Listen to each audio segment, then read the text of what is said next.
भैया भैया, बकरीद के दिनों में लोग हमको बता रहे एहतियात से हिलाते हैं, वरना हम दुम से थप्पड़ मार देते हैं। अरे क्या हो गया भैया? यार नीचे अम्मा टहल रही हैं और मुझे घर के अंदर आना है, मैं कैसे एंटर होऊंगा? पहले अम्मा आ जाए फिर तुम आ जाओ। अरे नहीं ना, अम्मा ने मुझे फोन पे बोला कि वो नीचे टहल रही है और जब तक तुम इस घर में नहीं आओगे हम ऊपर नहीं जाएंगे। अब मुझे वापस एंटर होने के लिए पहले बाहर जाना पड़ेगा, मैं क्या करूं यार? एक तो इस घर में हर आने वाले के लिए एक प्रोसेस से गुजरना जरूरी होता है। अरे कुछ सोचें यार। सोचते हैं। हाँ तुम यही लोगो, हमारे पास एक चीज है तो वही से लाए थे, सुलेमानी है। उसमें जाते ही तुम खो जाओगे, दिखोगे नहीं है। अभी लाए।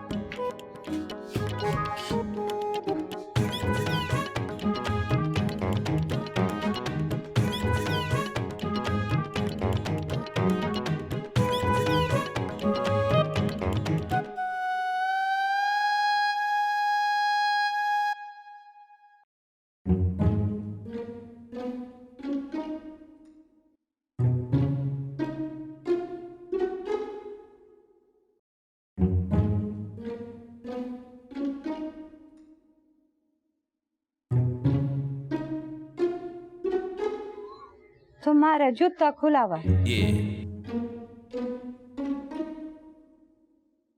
वैसे तू है कौन? मैं जैन की अम्मा।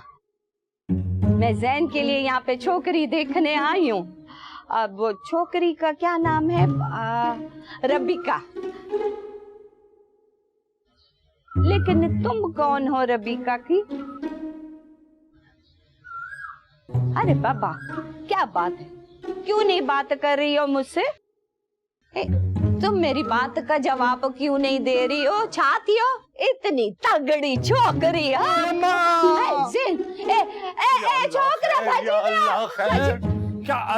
क्या हुआ?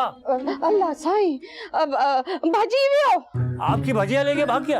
अरे नहीं बाबा, चद्दर में छोकरो भाग गया।